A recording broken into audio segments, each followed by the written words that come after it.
Bonjour, on se retrouve encore une fois pour une nouvelle vidéo et cette fois-ci c'est mon bilan du mois de juin 2013.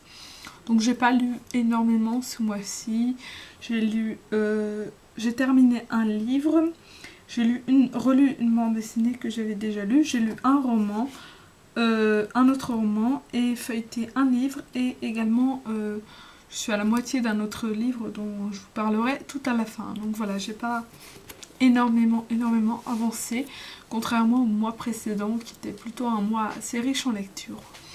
Mais bon, on ne peut pas toujours faire pareil, j'étais pas mal occupée ces temps-ci. Et puis j'ai lu un livre assez imposant, enfin je suis en train de lire un livre très imposant, donc ça ne se lit pas en 2 jours. Alors, pour commencer, j'ai terminé Bilbo le Hobbit de Tolkien aux éditions Le Livre de Poche, que j'étais déjà en train de lire au mois de mai, dont je vous ai déjà parlé, il me semble. Alors je vais pas trop en dire parce que si j'en ai déjà parlé dans ma chronique écrite, dans mon dernier bilan, et là je ne peux pas trop m'attarder dessus, en plus ça date du début du mois donc c'est vrai que les souvenirs sont un petit peu flous. Mais bon, c'était ma première lecture donc de ce livre, je l'ai beaucoup aimé, j'étais parfois un petit peu perdue à cause de tous les personnages, de toutes les créatures et aussi parce que l'action va très très vite. Il y a toujours quelque chose de nouveau. On ne s'ennuie vraiment pas, c'est l'avantage de ce livre. Il y a toujours quelque chose de nouveau. Les personnages sont toujours dans des situations un peu folles. Ils ont toujours plein de problèmes. Et donc voilà, c'est vrai que des fois j'étais un petit peu perdue parce que il y avait une action qui venait de se terminer et puis une autre démarrait tout de suite, ils avaient plein de problèmes. Donc j'étais assez perdue à ce niveau-là, alors j'espère pouvoir le relire un jour pour bien saisir toute l'histoire, bien me souvenir des personnages de l'histoire principale, etc. Mais avant ça, je lirai Le Seigneur des Anneaux, maintenant que j'ai les 3 tomes. Donc voilà, alors une lecture bien sympathique et j'ai hâte de voir le prochain film au cinéma. Je sais pas quand est-ce qu'il sort, mais j'ai hâte de le voir du coup. Ensuite, j'ai fait une petite relecture de Lou, donc le tome 1, de Journal infime de Julien Nil aux éditions Glénat. Alors cette bande dessinée c'est un peu ma saga préférée niveau bande dessinée. Il y en a d'autres que j'aime beaucoup, comme Le Petit Spirou, qui est le numéro 2. Mais Lou, c'est vraiment mon préféré parce que j'aime bien comment c'est dessiné, j'aime bien l'humour, qui n'est pas trop lourd, qui n'est pas tout le temps présent. Il y a vraiment une histoire derrière.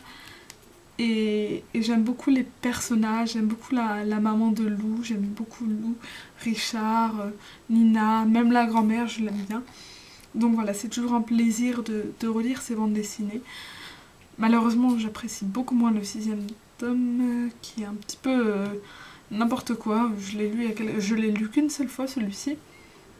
C'est un petit peu du gros n'importe quoi, donc on verra bien ce que ça donnera avec le 7e. Alors ensuite, j'ai lu Le Murmure de l'ogre de Valentin Musso aux éditions France Loisirs, oui. Donc ça se passe à Nice en 1922, si je dis pas de bêtises. Et en fait, c'est l'histoire d'un homme qui commet des meurtres un peu rituels, qui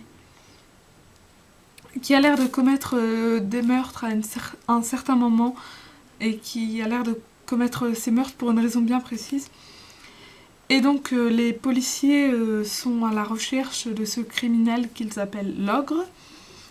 Et ils vont faire appel à un homme, un psychologue, oui c'est un psychologue, pour qu'il les aide à décrypter le comportement de ce tueur. Et c'est une histoire que j'ai vraiment beaucoup appréciée. C'était la première fois que je lisais un Valentin Musso. J'ai vraiment beaucoup aimé la façon dont l'intrigue était menée. J'ai trouvé ça vraiment bien fait. J'étais passionnée par ce livre. J'étais vraiment plongée dedans. Et donc j'aimerais beaucoup lire un autre livre de cet auteur parce que la chute à la fin m'a énormément plu.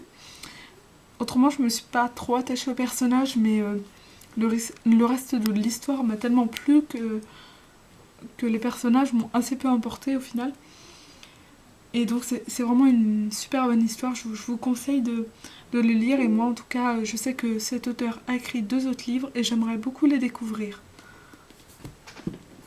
Ensuite, j'ai lu Le Petit Prince d'Antoine de Saint-Exupéry aux éditions Folio. Alors, j'ai un peu honte de le dire parce que j'ai 21 ans et c'est la première fois que je lisais Le Petit Prince. Et donc je l'ai vu, en fait il n'était pas dans ma pile à lire, mais il est à ma sœur. Et je l'ai vu dans sa chambre et j'ai dit bon, il est temps que je le lise, en plus il est super court.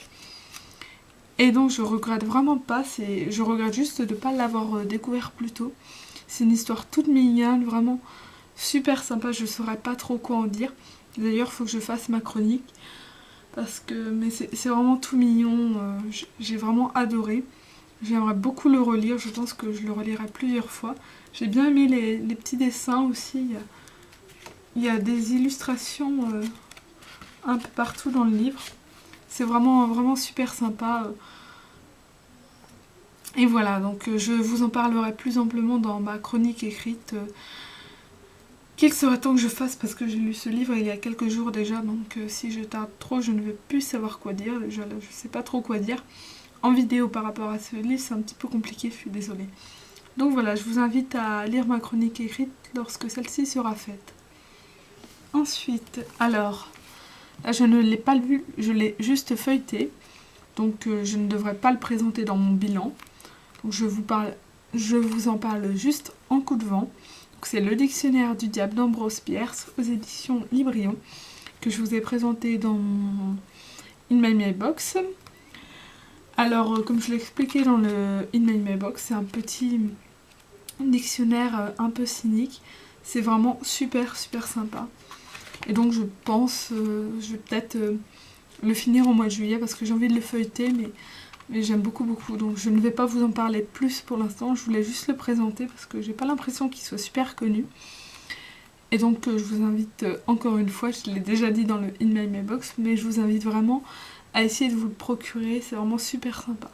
Puis en plus c'est très court, c'est des définitions, c'est assez rigolo, c'est vraiment super sympa.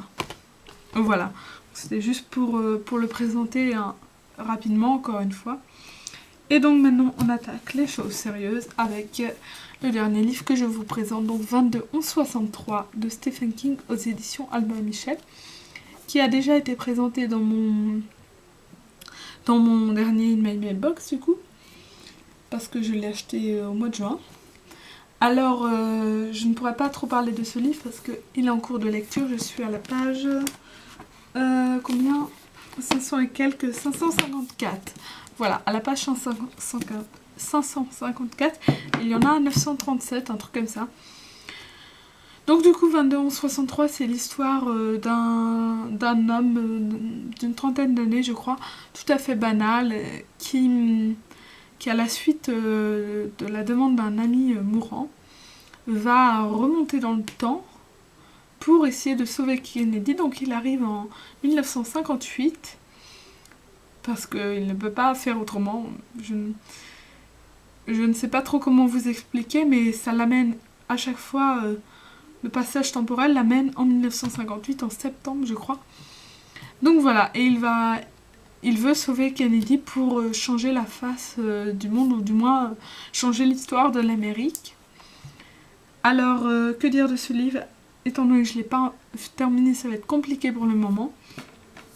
Mais il est vraiment super intéressant.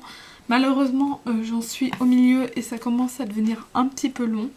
J'ai un petit peu plus de mal à accrocher. L'histoire met assez longtemps à arriver, il faut le dire. Au début, il est divisé en plusieurs parties. Et donc, dans une partie, on nous parle d'une famille qu'il va tenter d'aider. Je n'en dis pas plus pour ne pas spoiler les gens qui voudraient le lire, mais